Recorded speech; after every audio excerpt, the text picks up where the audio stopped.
హామీల మీద మన కార్యక్రమం ముందు మన జిల్లా రథసారథి పైరిశంకర్ ధ్వజంలో నిర్వహించినటువంటి ధర్నా కార్యక్రమం ముఖ్య అతిథిగా ఇచ్చినటువంటి బుర్ర నరసింహగౌడ అన్న గారికి, అదేవిధంగా ఇక్కడ విచ్చేసిన అందరికీ పేరు పేరున ధన్యవాదాలు తెలియజేసుకుంటూ, ఆనాడు కాంగ్రెస్ పార్టీ అధికారం రాముందుకు ఎన్నో మోసపూరిత హామీలు ఇచ్చింది. దానిలో ముఖ్యమైన 6 హామీలు 66 అబద్ధాలు. అప్పుడు రేవంత్ రెడ్డి గారు అధికారం రాకముందుకు ఒక సభలో మాట్లాడుతూ రైతులందరూ 2 లక్షల రుణమాఫీ తీసుకొచ్చుకోరి, మేము అధికారం వచ్చిన వెంటనే తొలి సంతకం వాటిపైన చేస్తామని చెప్పేసి తెలపడం జరిగింది. కానీ నేటికి కూడా 2.5 సంవత్సరాలు కూడా ఏ ఒక్కరు కూడా 2 లక్షల రుణమాఫీ చేయలేదు.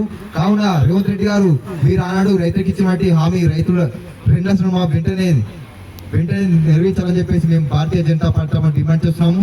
అదేవిధంగా రైతు భరోసా ఎకరానికి 75,000 ఇస్తామని చెప్పేసి మీరు ఆ హామీ ఇవ్వడం జరిగింది. కానీ ఇంతవరకు మీరు 2.5 ఏళ్లలో కేవలం 3 సార్లు ఇవ్వడం జరిగింది.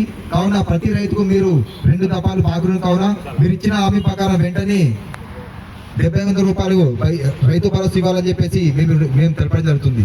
అదేవిధంగా చూస్తే మొన్న కార్యక్రమంలో రేవంత్ రెడ్డి గారు మేము రైతులు రుణమాఫీ చేసినాం, రైతు భరోసా అందరికి ఇచ్చినాం, అవి వచ్చే రాలేదో మీరే మాకు తెలియదని చెప్పేసి ఒక సభలో తెలపడం జరిగింది. అయ్యా రేవంత్ రెడ్డి గారు, మీరు ఒక ముఖ్యమంత్రి హోదాలో అలా ఉండి మాట్లాడడం సిగ్గుచేటు. మీకు తెలియకుండా రైతు రుణమాఫీ రైతు భరోసా ఎలా అవుతుంది? మీరు ఆ ముఖ్యమంత్రి పదవికి అనువుగా మీరే ప్రకటించుకొని ఈ తెలంగాణ ప్రజలకు విముక్తి కల్పించవలసిందిగా మేము భారతీయ జనతా పార్టీ తరఫున డిమాండ్ చేస్తున్నాము. నాకు ఇచ్చిన అవకాశానికి జిల్లా రథసారథికి ధన్యవాదాలు తెలియజేసుకుంటూ జై హింద్, భారత్ మాతకి జై.